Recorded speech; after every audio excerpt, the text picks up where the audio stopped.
Hi. Honestly, I have no idea why the fuck did I make this video, and yeah, spoiler alert, I am going to curse in this YouTube video. But the reason I wanted to make is because I actually want to indulge myself into music commentary, and I have wondered and thought about it, and I am a very avid procrastinator in a lot of things. So for me to actually challenge myself and make a YouTube video regarding all of my favorite albums in this one hell of a year, that's a challenge for me. It is a challenge for me, and that I'm willing to accept, and I'm going to do it. And even though it is the 30th of December, and I literally have just about a day and a few hours till New Year, I need to make this ASAP and I need to edit it. And so, with that being said, welcome to my first, I hope so, and I hope so not last, video about music regarding a list of my favorite albums of 2025, which granted was a lame ass year, I have to say. The year was fucking awful. Everybody that I talked to did not like the year. I personally did not like the year because my personal life was a mess. And so, I'm just glad that it's over. I'm just glad that we have a day of it still, and then we get to move on to better things. So, with that being said, I have conducted a list. A list of, let me see, 37. Holy shit.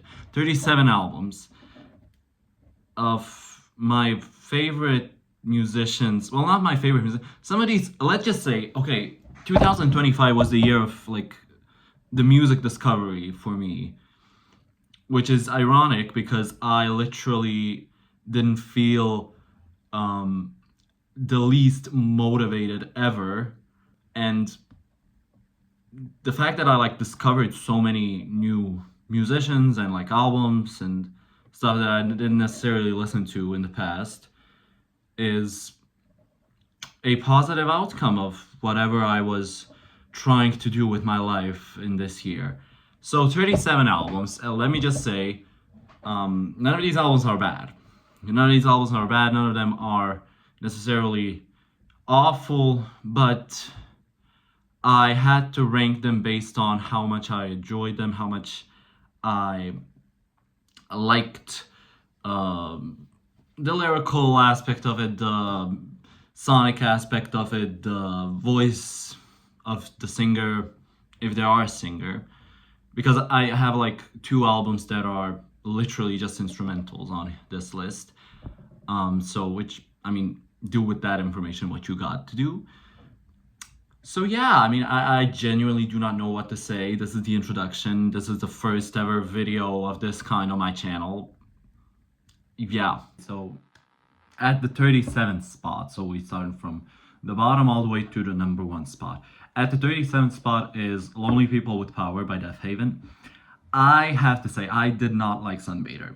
Sunbather was not made for me, and I'm totally fine with that. I never actually wanted to indulge with the music of Deafheaven. Not because that I don't necessarily get it. It's just that I have a hard time adapting to the genre that they are most specifically present in. And it definitely was a challenge with Lonely People with Power. I had to say that album wasn't the initial, album that stuck with me. It had to grow on me quite often. And that is why it is on like this 37th spot. Ultimately, it is a fantastic record. I have to say it grew on me so much to the point that I actually listened to their other works, and I did listen to Sunbather again, and I do have some sort of better and greater understanding of it than I had on my initial listen. But still, I would rather prefer, and I do prefer, Lonely People with Power over Sunbather any day. And number 36 is A Peak Experience by Sydney Sprague. So like you will see, and I will definitely mention all the musicians that I did not know about. So there are a lot of musicians on this list that I did not know who they are. Was my first time introduction to them. I've necessarily didn't uh, explore their music in the past. So Sydney Sprague is one of those people. But Peak Experience is a phenomenal record. Rock, indie pop, a indie like within that genre and within that medium of music, which honestly, to me personally, is a very big hit or miss. I'm more of a R&B, like that is like the main genre that I listen to. Yeah, but I mean, Sydney Sprague, Peak Experience, the on the 36th place. I will probably like somewhere in this, once I edit it, put like my top 3 favorite songs from each of the albums, so you'll get the bigger picture on what I actually enjoyed about those albums. At number 35 is From the Pyre by The Last Dinner Party. Again, a band that I did not know about until this year. I like their approach to glam rock. I like their approach to pop rock as well. There are a lot of, in this album, visually, there are a lot of elements of paganism, medieval imagery, like definitely Joan of Arc adjacent. I loved this album. Okay, so at number 34 is Dijon and his album Baby. I have to say, it was a hard listen. Like the initial listen was I did not click with it.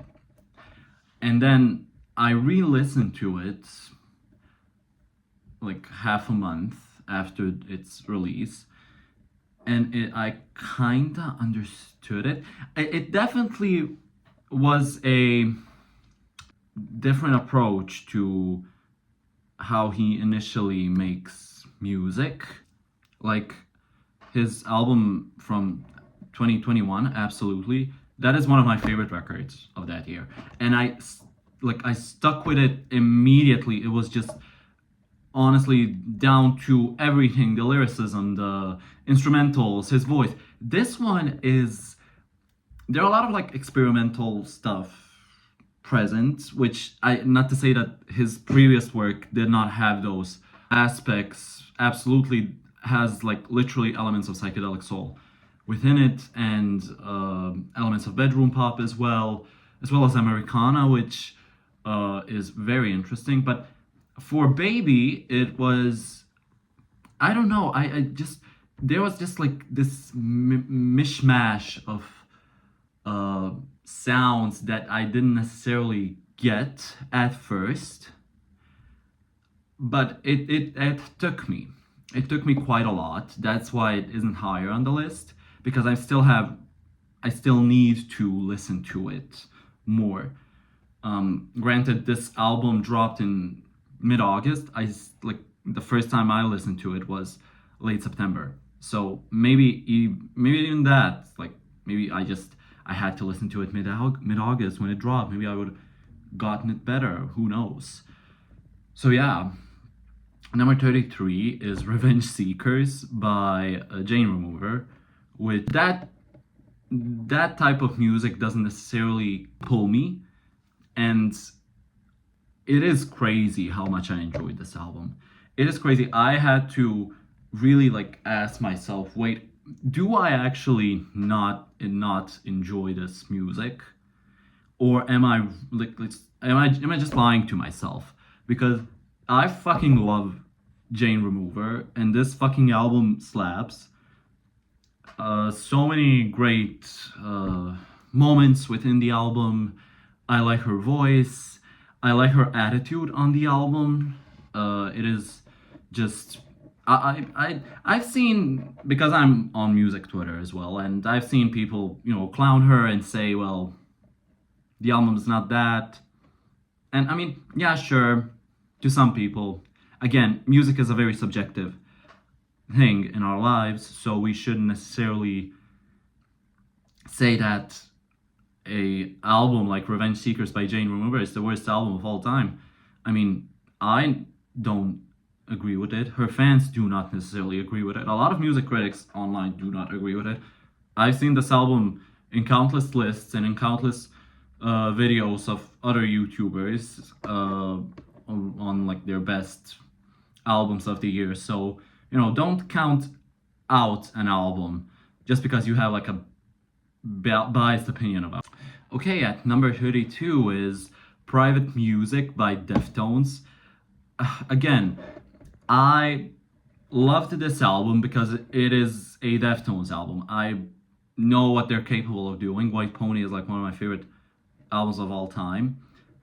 And, I do have to say it definitely doesn't belong in like I wouldn't if you had asked me to give you three important Deftones albums to listen to in order to understand their discography and their sound the best, Private Music wouldn't be on that roster. It is a great album, solid effort, considering that this is like they're like quite deep into their career.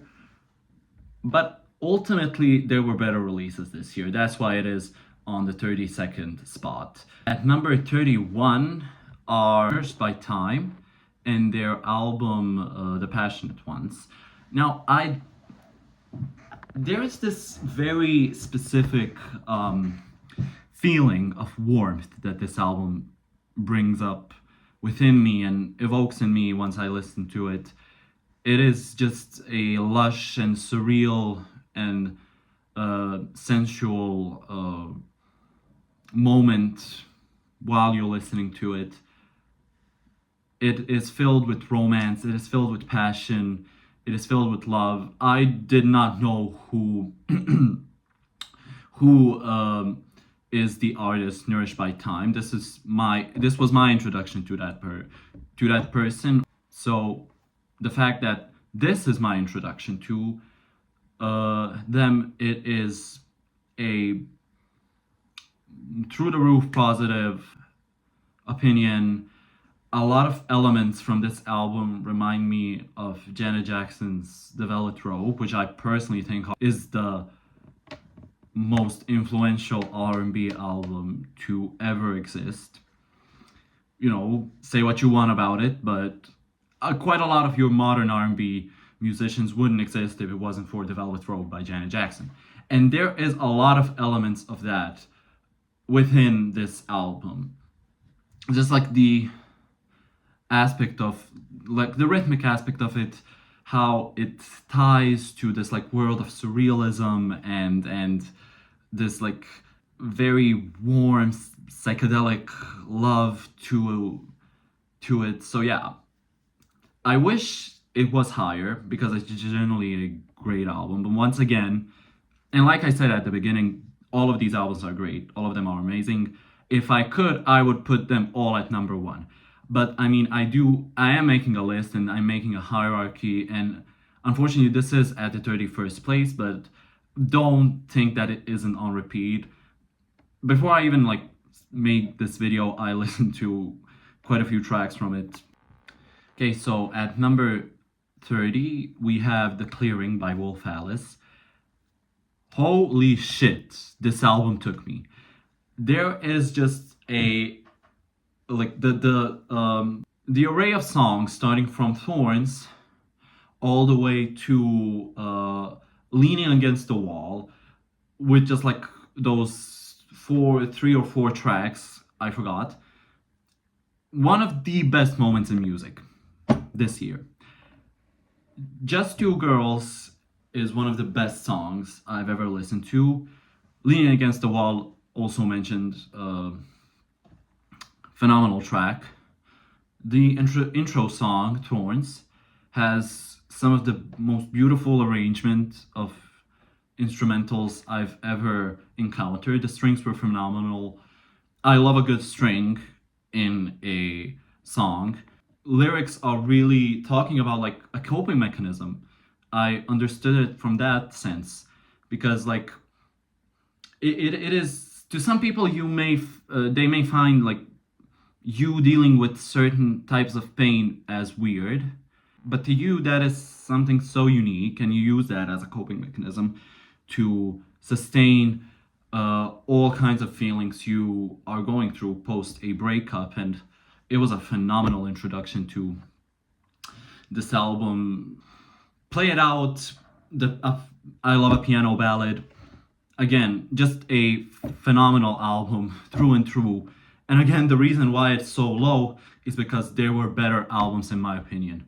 And I keep mentioning that, and I will not stop mentioning that, but just so you know, this album slaps. At number 39, we have Nina Geraci and I Love My Computer. And this album this album really came at the best time because it really was a year of just weird alternative electropop soundscapes, all kinds of retro aesthetics were also having a comeback. Again, we are also living in an era where the Y2K aesthetic is kind of getting overused, and I think Nina Geraci did a great job in incorporating certain aspects of it, but really making it unique. It reminds me a lot of this album from Lexi Liu.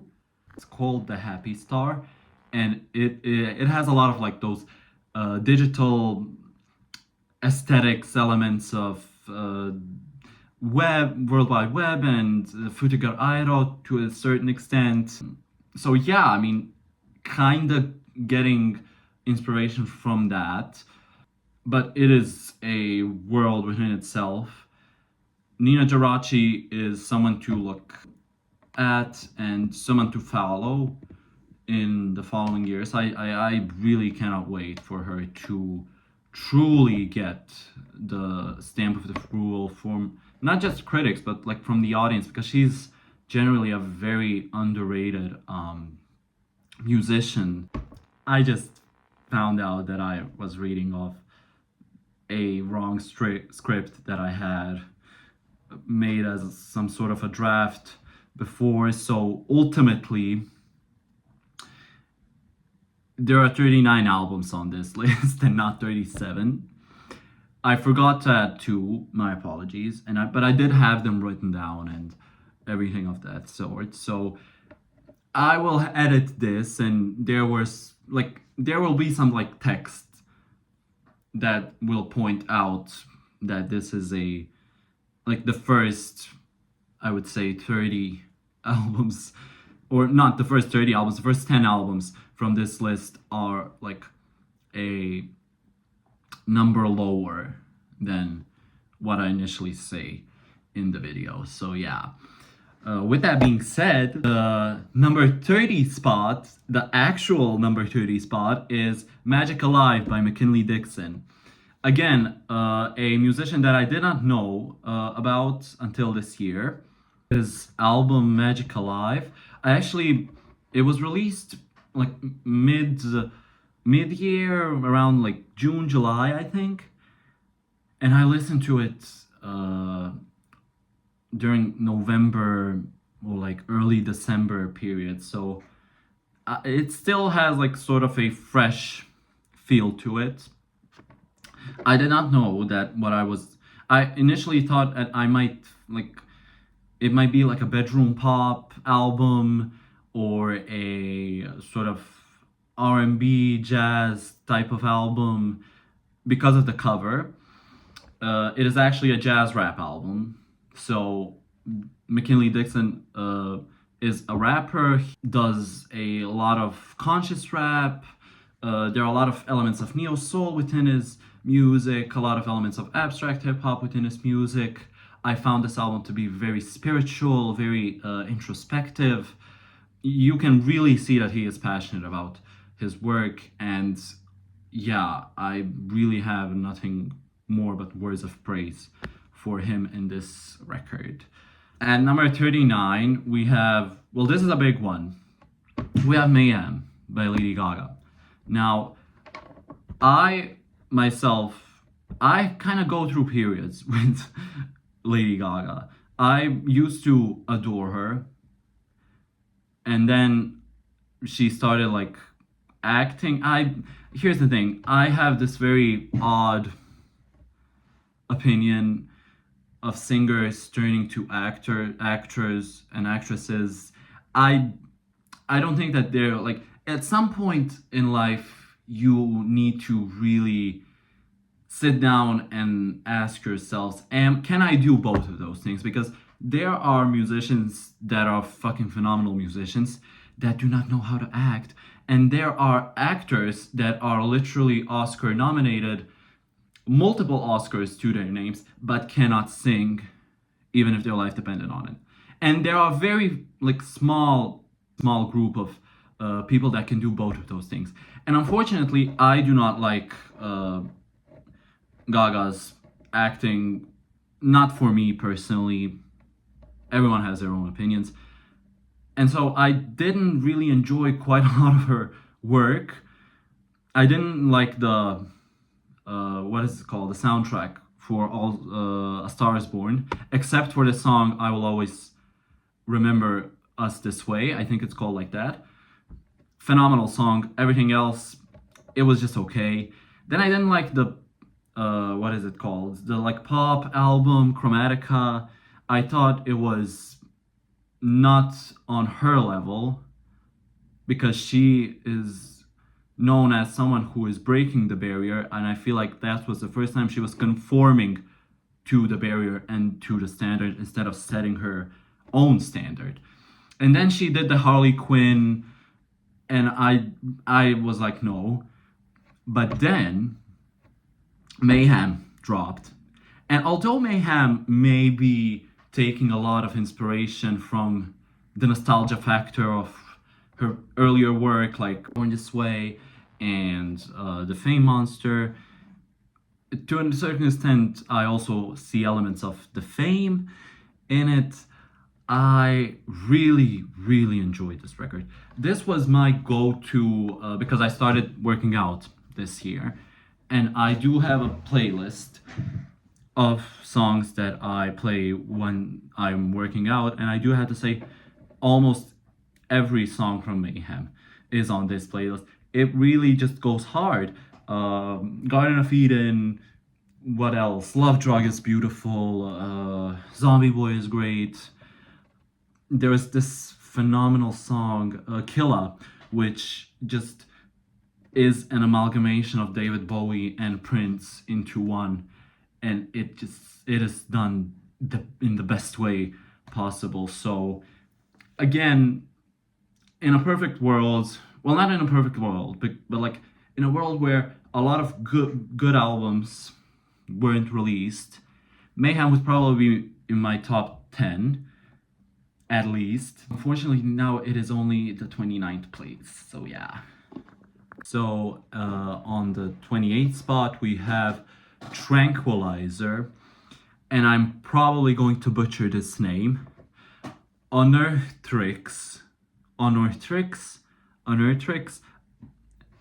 I'm sorry. Unearthrix Point Never. And this is a full-on like instrumental album, but it is just, I mean, to say it's just an instrumental ambient record, it really is an understatement, because this album is phenomenal through and through. I just created, while I was listening to it, I created an entire world in my imagination, which can literally be made into like a novella or like a short story book.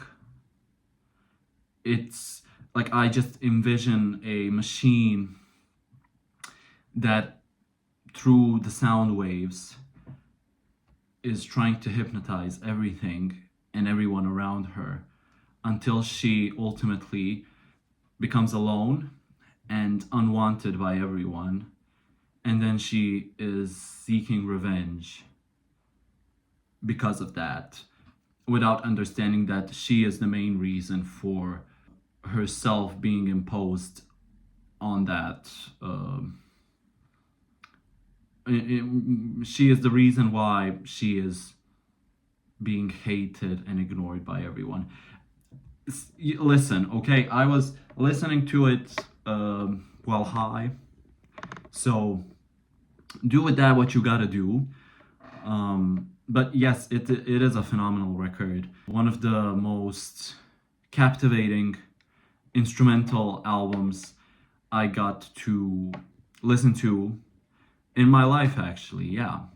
So the number 27 spot is reserved for an album that is called Only Dust Remains by Blackwash.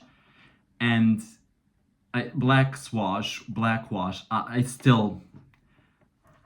I should have done my research how to pronounce that name, but I think it's like Blackswash or Blackwash, one of those two things. It is a phenomenal record. Just how, it really tells you how deep a record of just experimental hip hop, experimental rap, and conscious rap when combined can go.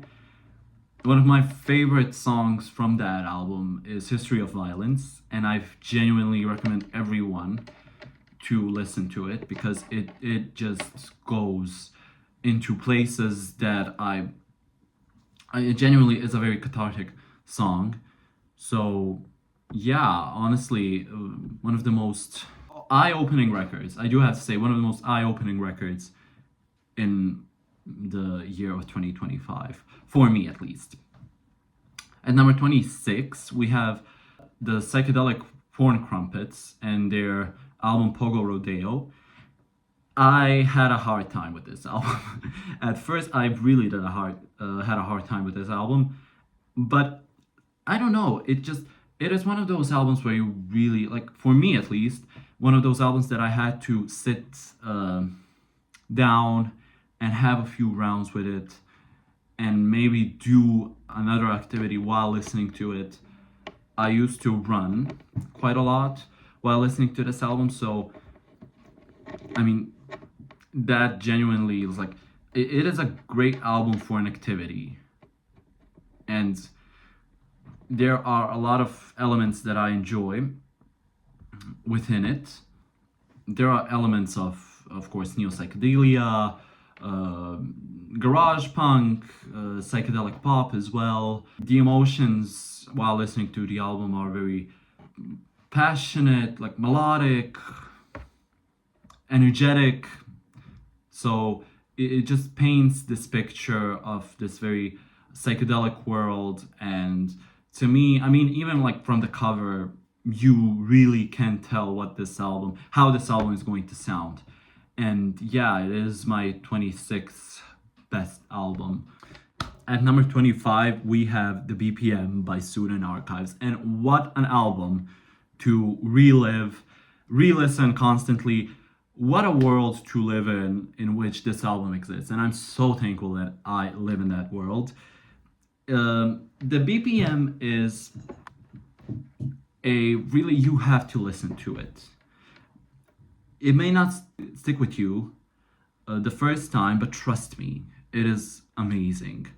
It's just this blend of electronic, dance, music.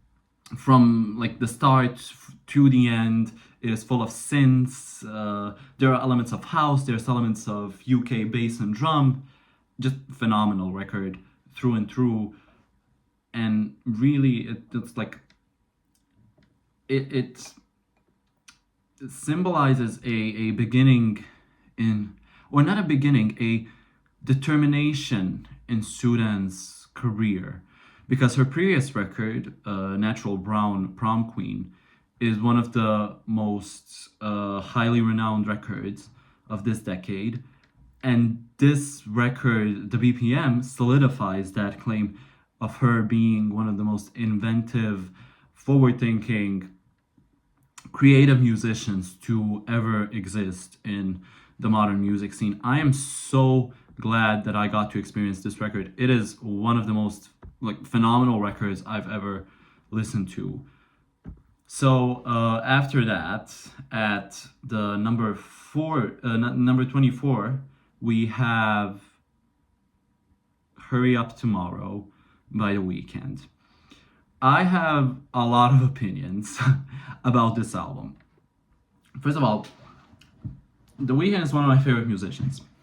I literally have like a Kissland poster right next to me because these are my like the doors that you enter from my room are like here. So there's a Kissland poster right there. So you can, but with that, do with that information what you want, but you can definitely like tell that I'm a big Weeknd fan.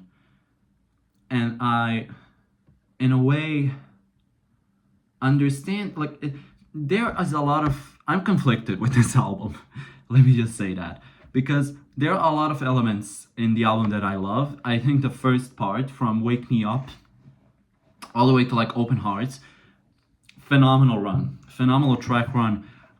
Absolutely fucking amazing. There are a lot of great collaborations. I like the Lana collab. I like Wake Me Up with Justice. That was amazing. I like the Anita collab with Sao Paulo. There is just something about that album that it didn't strike me in the way in which After Hours and Dawn FM, because I mean I'm taking these two albums because they're part of like all three are part of the same trilogy. The way After Hours and Dawn FM struck me, Hurry Up Tomorrow doesn't necessarily do that. It is a great record. That is why it's the number 24 on my list. But I wish he did something more with it, or did actually something less with it. I feel like the album is overcrowded with features. I don't need a Travis Scott feature. I'm sorry. I do not need Travis Scott in the big 2-5. Some people may enjoy it. I don't need it. That already like puts the album down. Then a lot of the features that aren't necessarily bad, are kind of confusing. Like I enjoyed Florence and the Machine, but I didn't ask for it.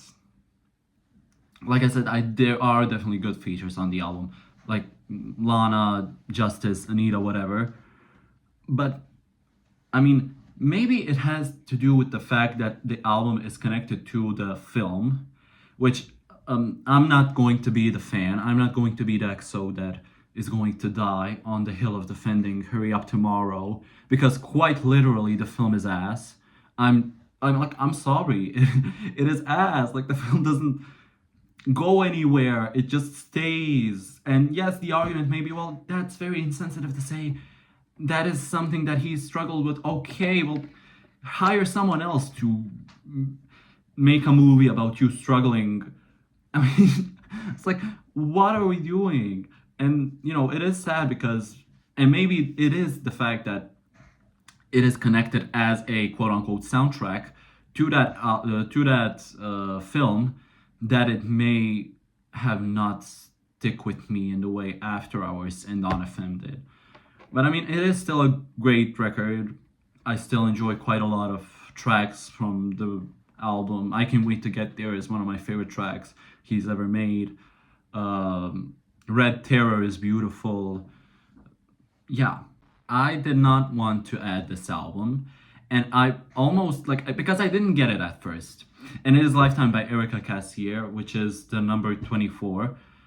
I didn't get it at first, which is very sad because I genuinely do love trip hop. I do love experimental pop. I do love, those elements are all present in this album. I just didn't understand the hype of it because I listened to it and it was okay, but it wasn't something that is like, I saw people, like raging and being, you know, very erratic and ecstatic over this album, especially on Twitter. I just didn't understand why. And once again, I took time with it, and I think it's really like a phenomenal record. One of the best examples of trip hop in modern music. Not a lot of, even though that genre is kind of making a resurgence in pop, which, you know, I take that with a grain of salt, because a lot of the examples that publications are using to say that trip hop is making a resurgence aren't necessarily true, like, examples of trip hop. But, you know, small steps, I guess.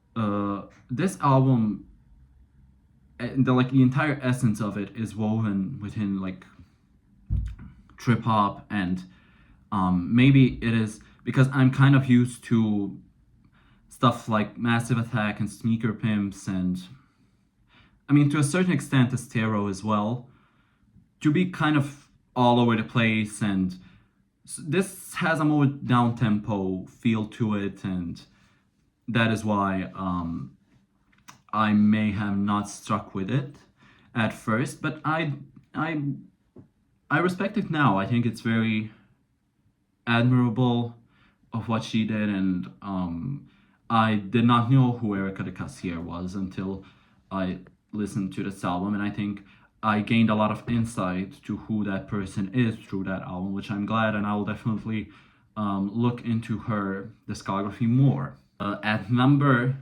22, we have Through the Wall by Rochelle Jordan.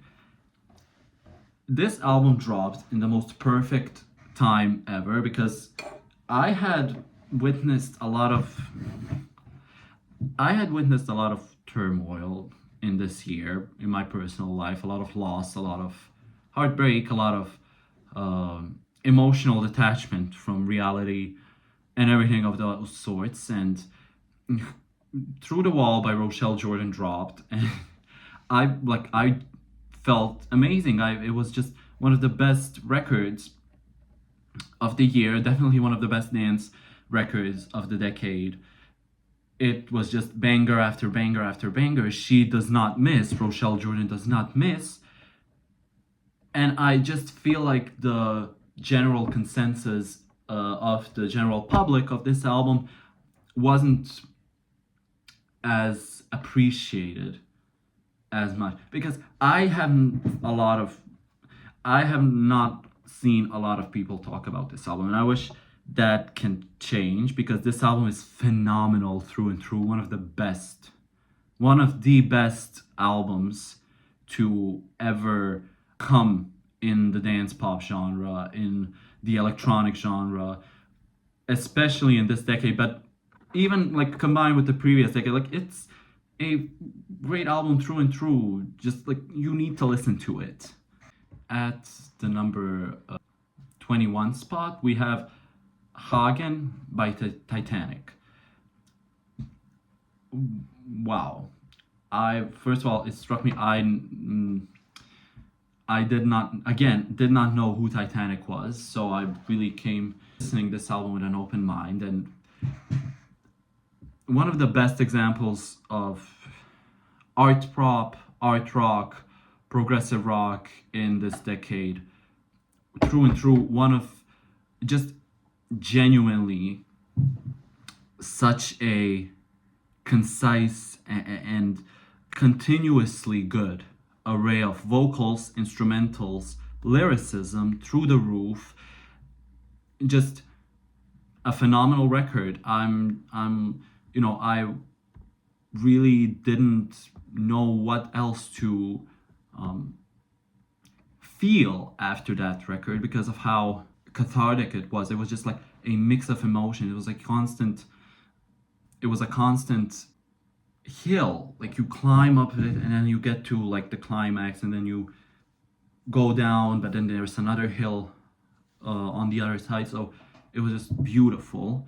One that, like, I never really understood, and I still till this day don't understand, is La Gallina Degolada, which, first of all, I'm not a fan of the vocal delivery on that, but also the lyrics were like confusing.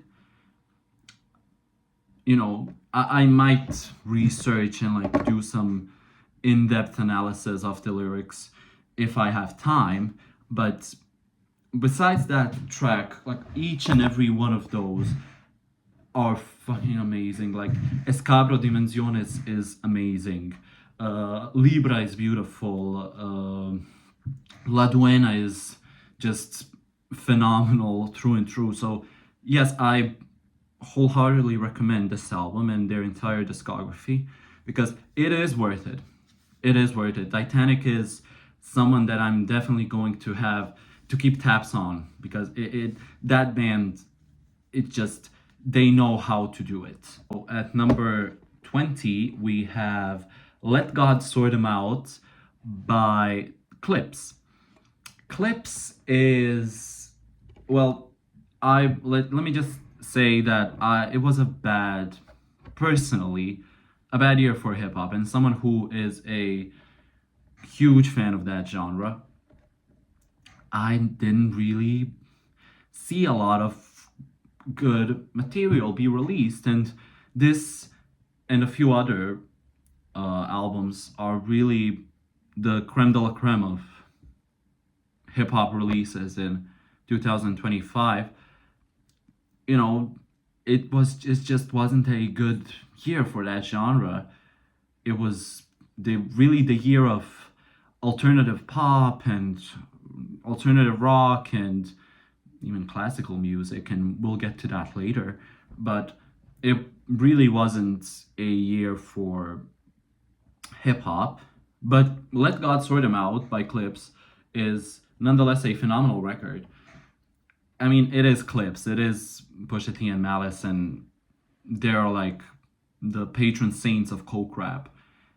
So I didn't expect anything less from them than pure perfection, pure excellence. I do have some opinions about Pharrell. They don't necessarily pertain to him as a music producer. They more so pertain to him as a person. But you know, that is a video and a topic for a whole nother day. But generally, he does a very good job as a producer on this record. He just it is a great hip hop record through and through, and you know, why, if only there were more hip hop records on this level this year.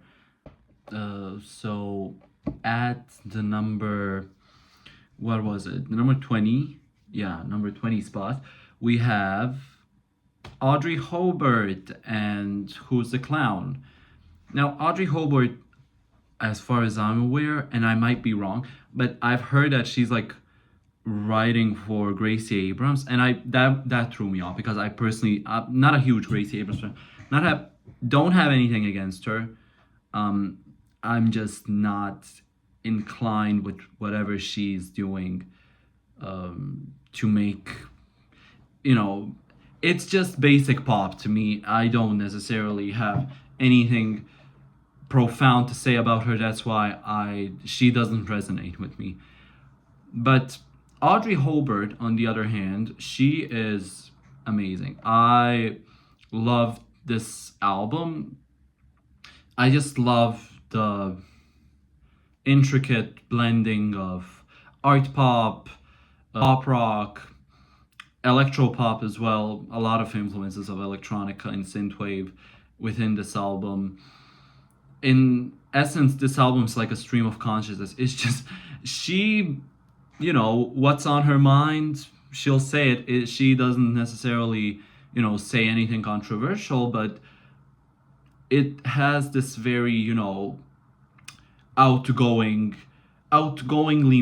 mindful of what you say nature to it. So at number 18, and this is a personal favorite of mine, that's Showbiz Baby by Jade. What a record.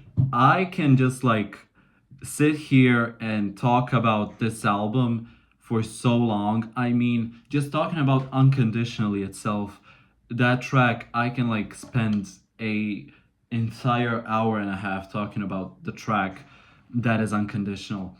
But it really showcases Jade's artistic value, this album.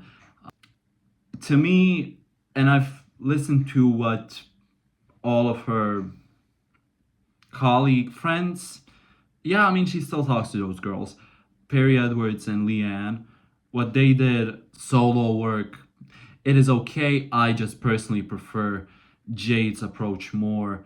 It is a record that is intricately tied to the concept of fame, how fame can really affect all of your personal aspects in your life that you want to maybe keep it to yourself, but you can't because as long as you are a public figure, your personal life, you don't have a private life, unfortunately, and that she is aware of that. And so there is a lot of themes of heartbreak, themes of course, showbiz, like the title is insinuating to be. Also, a lot of elements and themes of relationships, the goals within a relationship, self love, self pity as well. So, all around a perfect pop album, one of the best pop albums of the year. So, I'm so glad for Jade, and I cannot wait for what she is going to do in the future.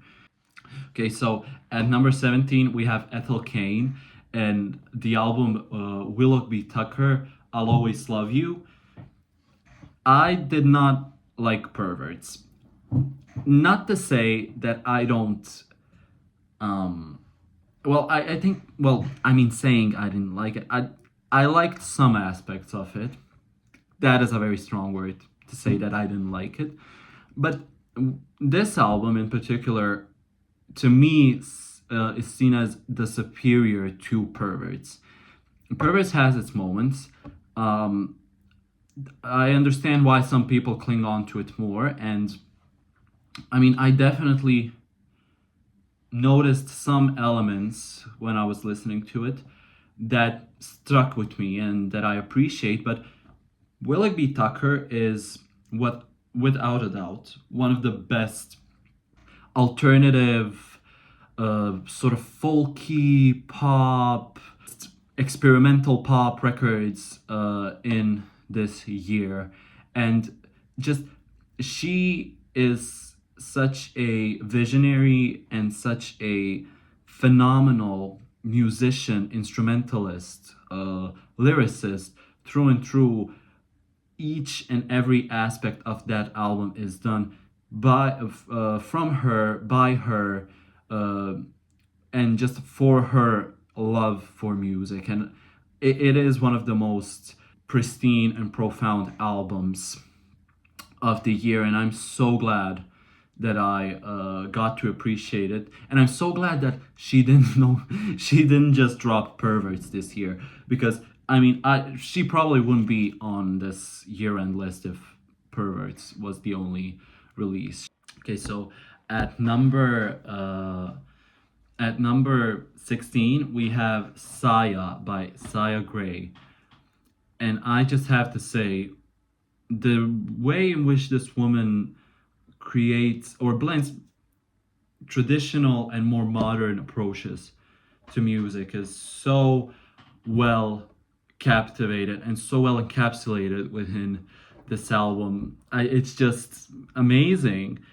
I mean, I'm no stranger to blending the tradition of music and the modernity of music, but she does something so unique, and for quite a lot of the albums we get elements of, for example, classic rock blended with electronic music, blended with aspects like vocal editing and auto-tune, and I think that is what music is all about. It is just using, of course, what you know from the tradition of music, but also using newer approaches to create something that is so unique, that is totally you, that will forever be something that people pinpoint to you. And I honestly just applaud her. This is, of course, one of the many introductions to a musician that I had in 2025. So again, a perfect album, and I wish it could, like, I mean, it's literally at the threshold of the top 15 on my list, but still a phenomenal record. I can't wait for what she is about to do in the future. So, entering our or my top 15 is The Spin by Messa, which is a Italian doom metal, goth metal band. It just has one of the most exciting rock albums of the year. It is quite short. I think it has like around 7 to 9 songs, around that area. But it does not leave you want like it genuinely does not leave you feeling indifferent or feeling unsatisfied, to me at least. It is blends goth rock, it blends occult rock, there are a lot of elements of that. Again, doom metal, so it just this way in which the female vocalist on of the band, I forgot her name, she has this like very distinct vocal approach that I enjoyed so much. And I was genuinely like jumping while listening to this album. It's amazing. Just I am very picky when it comes to metal, and especially the subgenres that it produces. So the fact that I actually enjoyed this album is a positive, and it just tells you how much different genres of music can impact not just me, but honestly everyone else, because that is really the purpose of music. What does a person do if it only clings to one genre in every artistic medium, and not just music, in film, in literature, in painting as well? So yeah, I mean, food for thought, I guess. So the number 14 spot is Dead Channel Sky by Clipping. And Clipping has been one of my favorite musical acts, honestly, for a good like 4 years, even more than that. I mean, the first ever album that I've encountered or listened to them from them is Visions of Bodies Being Burned, and that was, I think, 2020 or 2021. I mean, for a long time, Clipping has been on my roster, and I cannot avoid David, and he is in Hamilton. I read a book from him this year, so he is everywhere, and even in my day-to-day music listening, and I love Dead Channel Sky. To a certain extent, it kind of follows their same pattern of having like very hardcore rap, horrorcore rap to a certain extent, but this time they have this very cyberpunk, synth pop, club oriented approach. There are a lot of aspects and elements in this album that remind me a lot of Outkast, more specifically the albums AT-Aliens and Stankonia. There are a lot of that in songs. For example, Dodger gives me a lot of AT-Aliens vibe. Also, when talking about club, Mirror Shades Part 2 is just genuinely one of the best club rap songs, I guess you can call them that I've ever heard. Cartel Madras's like spoken word delivery is just amazing. The song Borderlines Ballroom, it has this like very ballroom element to it. There are like influences that I see a lot of Channel Tres, a lot of Tinashe as well. Also, there are like within that you have like bongos, just genuinely a blend of a lot of genres, but namely down tempo, club, ballroom. Also, the song "Welcome Home Warrior," that's like near the end of the album. Beautiful, like the synths are so hypnotizing. There's also Aesop Rock on that track. Not familiar with a lot of his work, but that definitely will influence me to discover and seek out what he does. You know, it's just it has this like approach.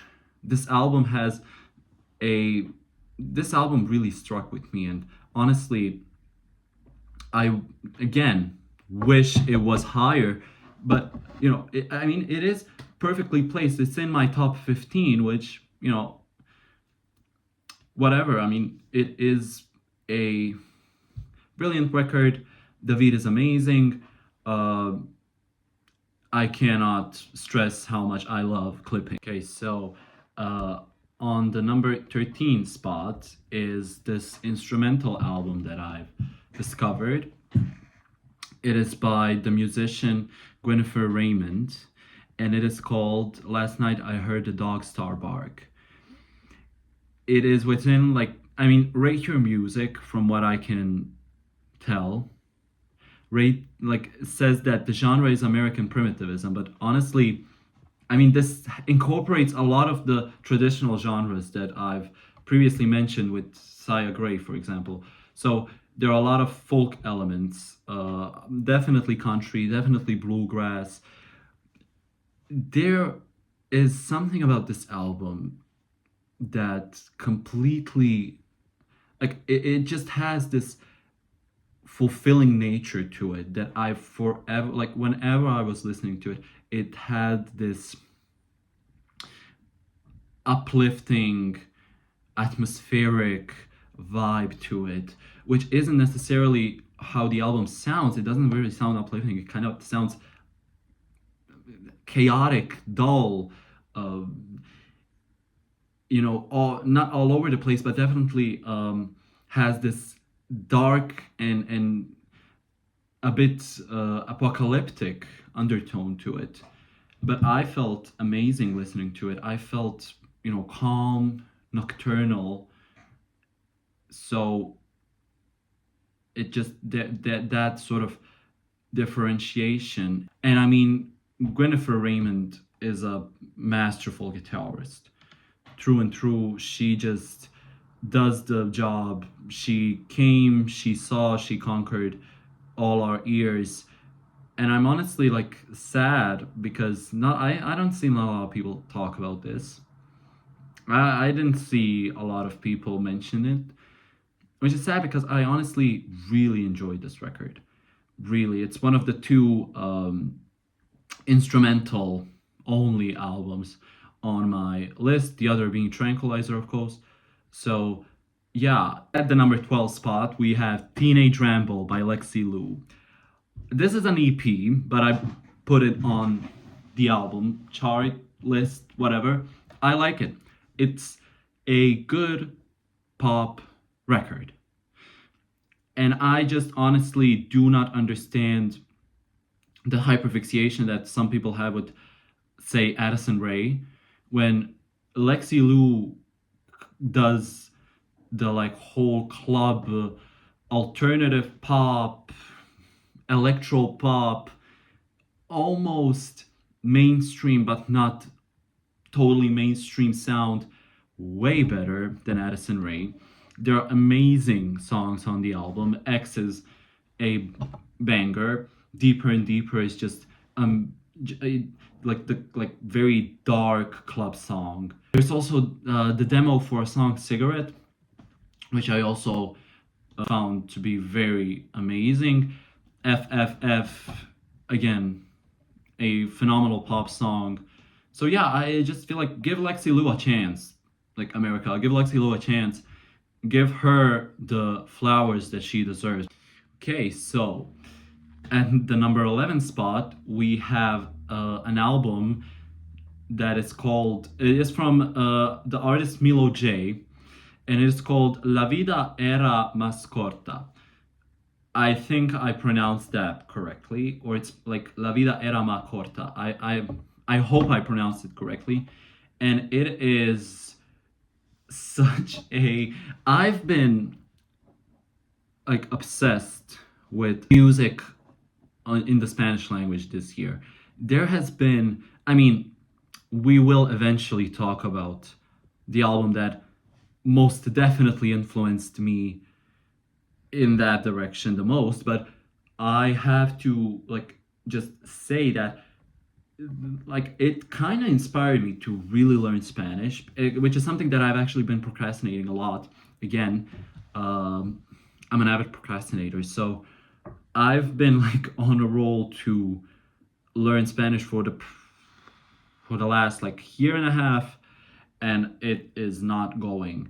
But with like albums like this, it really motivates me because I want to understand this record on a deeper level. Like I want to understand the lyrical depth that unfortunately a English translation does not prove any or have any depth to.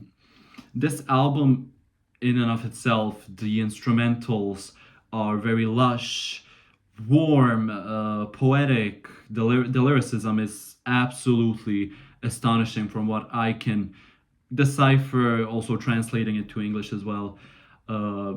There's a lot of sentimentalism present in this album. Of course, the primary genres are, you know, Hispanic American folk music, a lot of elements of art pop, but also like more, I would say, genres that aren't necessarily present in the mainstream, such as Nuevo Cancionero, which is a genre that is started in Argentina. And essentially, it aims to redefine and like make traditional or popular native music that is like popular within a community on a more global scale, I think. I hope I'm correct with that. But all in all, La Vida Era Más Corta is an amazing record. I really like get into Milo J because his voice, his um, cadence, the way he blends with the instrumental, the lyricism. I mean, I can go on and on. It's a beautiful record. Top 10. Ladies and gentlemen, we've made it. So these are albums that I've cherished, really cherished throughout the entire year. Phenomenal records. I wish like I've basically whatever I've said to the previous albums that I've mentioned in this list applies to this. If I don't have anything to say, it means that whatever has been said by this point, it has been said. But I mean, I'll definitely have to say a lot about the number one pick, if anything. So, starting with the top 10, at the 10th spot, we have the Bad Bunny record, Debí Tirar Más Fotos, and I think I'm pronouncing that right. I hope so. Again, just the word that I have for this album is community. It is inclusion, love, cherishing, just like those specific words. This album has a lot of anti-colonialist notions of it. Has a lot of aspects of and talks about protest, but also family. Has this anthemic approach to it, introspective, political. So it even like from the cover, I mean, those two chairs have crossed cultures, even in my culture. Like we use those chairs to talk about, well, like in the summer when you sit outside, so you use those chairs. So it's just the like concept of humanity. I feel like, and not just like like humanity, but also specifically like the cultural transmission between humans is so present within this album, and I just have nothing else to say. I mean, it's a phenomenal record. Bad Bunny is an amazing musician, and yeah. At number 9, we have Pink Panthers and Fancy That. And I mean, this record speaks for itself. Pink Panthers has been one of my favorite musicians for quite a long time, and so many great songs are present on this record. I personally love Stateside the most. The remix doesn't do it justice. The original is better, I have to say. But also, I mean, you have Like That, you have the biggest hit from it, which is Illegal, have like songs like Girl Like Me, have of course, Romeo as well. So it is an amazing album. A album that you can always dance to. Yeah, I mean, all hail Pink Panthers. I love her so much. She is such a unique musician in this day and age. So the eighth spot is reserved for Anna von Hauswolf, I think, and her album Iconoclasts. This album is cathartic, I have to say. This album is just, I don't know, it reminds me, when I first started listening to it, it reminds me, those, like, well, not weird Minecraft videos, they're very intriguing, where it's like, this narrator is traveling through like a city, escaping the hamburger lady, and they have like perpendicular prismarines. If I find it, I'll place like a insert of it here. But those types of videos, and honestly, the melodies kind of sounded similar. But as I was going through the record, it was just phenomenal. Has a lot of like ritual and cultish elements, which are absolutely, and like in the most positive way said, they are phenomenal. Struggle with the Beast is my favorite song from the album and has that a lot. I was moving whilst I was listening to that song. What other songs I like? I like Stardust. That one is amazing. That one also has a lot of like ritualism elements to it. The title track is amazing. Facing Atlas is also a highlight of the album. So the album itself is just a collection of music that you really have to like sit down and feel it. You can't just do something on like the side and then you play this music in the background. No, you have to feel this. This is a once in a lifetime album, and honestly, I didn't know who Anna von Hauswolf was before, and I'm so intrigued to really dive deep into her discography now. On the seventh spot, we have the Anastasia debut record, Tether. I'm unfamiliar with Anastasia, and I was unfamiliar with her work until I've listened to this album. And honestly, I was melted after I finished this album. It was just the amount of passion, the amount of sentiment, and the amount of poetic melancholy that can be bestowed upon an album. It was so, each and every single track was just I don't think I've ever cried that much for an album.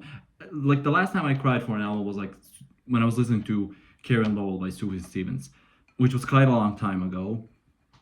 And this just threw me away. It was the strings, the guitar, the piano, everything I'm like, you people need to listen to this record. It is 100% not going to leave you emotionless or underwhelmed. You will be filled with all kinds of feelings. At number six, we have the album that, for many people, can be considered the album of the year, quite literally, which is Geese Getting Killed. I've seen a lot of people talk about this album, and it definitely left a buzz in this year in music, and appropriate, honestly, uh, as it should be. This album is fucking amazing. It's I love. First of all, again, I did not know who Geese was. My misinformation on the artist is goes far beyond. So, you know, unfortunately, this, or maybe fortunately, actually, this is my introduction to them. This year was my introduction to Geese, and it was amazing. Oh my god, the religious elements within this album are phenomenal, and I have to say, considering that this year has been a very spiritual year in terms of music releases, this album flows into that perfectly.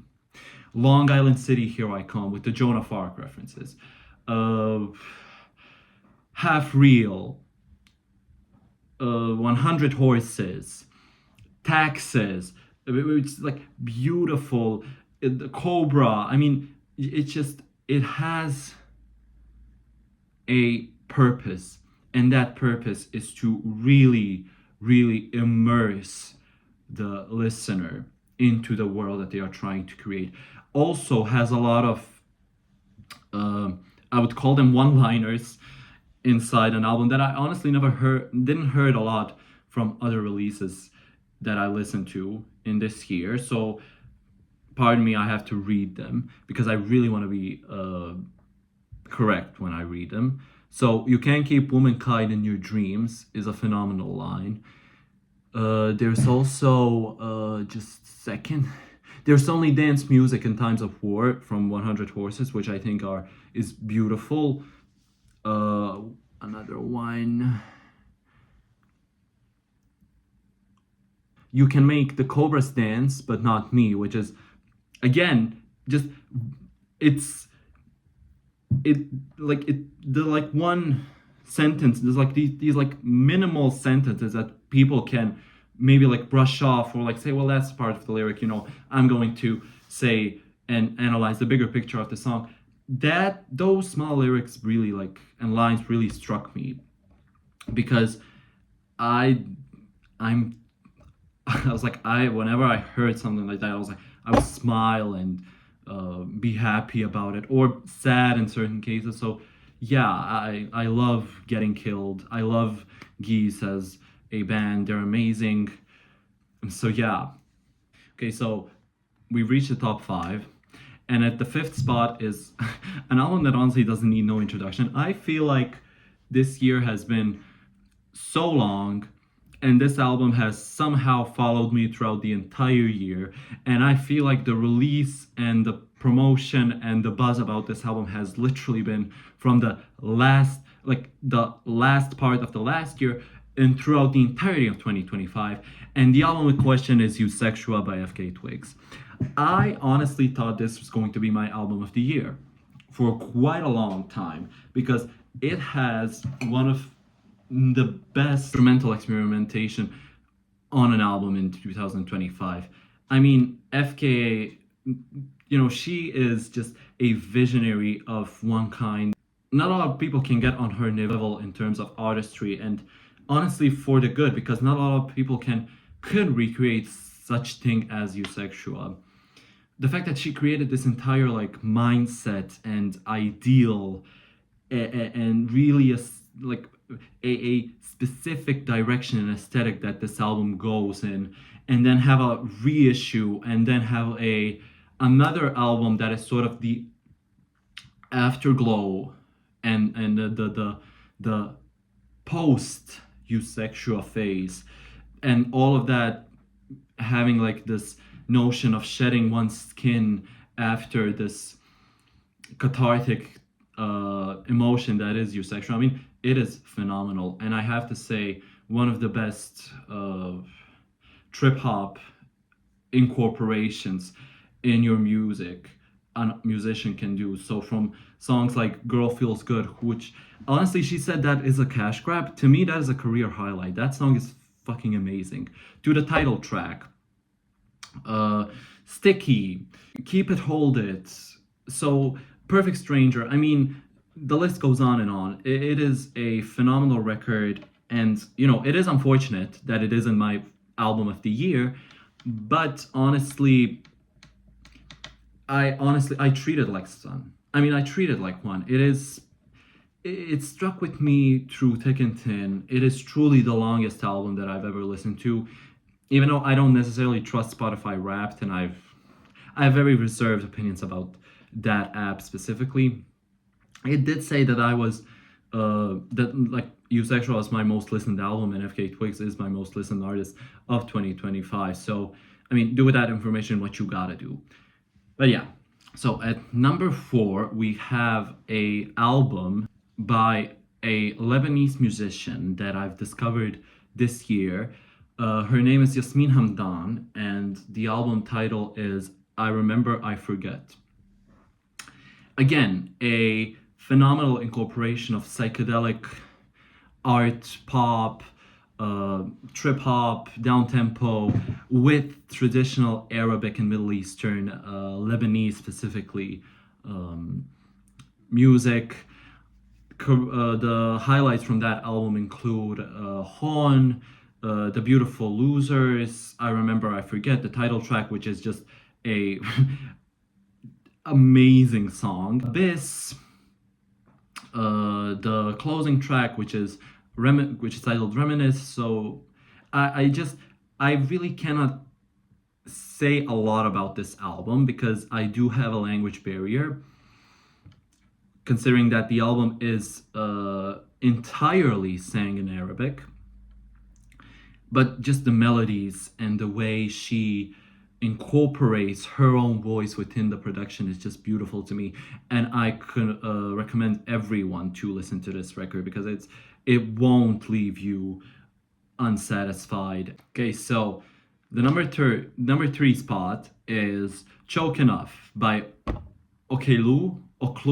I don't know. She said in the, I think it was like a Pitchfork interview, that her name is Okelu, and then she called herself Oklu on the Pink Panthers remix. I don't know. This album is amazing, and to say that would be an understatement. I love it. It reminds me a lot of Winter. The like flute that is constantly being present in every track from the album is just, there is something that connects the entirety of the album, and that is that flute. And I guess that has like a symbolic meaning, because I know in the Vicious music video she hands the flute, or she takes the flute from FK Twigs. There is definitely something regarding the flute, but just the aesthetic of the album, her voice, the like minimal yet detailed production. Harvest Sky being my introduction to her with the underscores. I mean, it is just an amazing album itself. I would say Family and Friends is an amazing song from that album. Like I mentioned, Harvest Sky, Obvious, Ice Cream Truck. Also on the deluxe, we have a song like Vicious. So it's just phenomenal through and through. I can't even stress it. At number 2, we have Ego Death at a Bachelorette Party by Hayley Williams. And this album is so unique in the way she promoted it, and the way she absolutely like created this entire process of fans creating a playlist that can be as an album track list.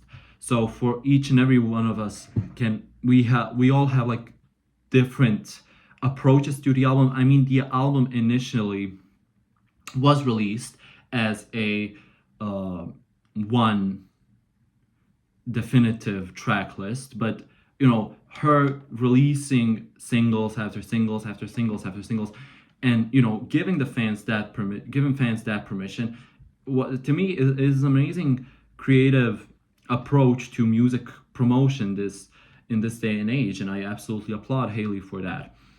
Besides that, the album is just fucking amazing. Metrazapine is so good. That song will stick with me forever. I love Ice on My OJs.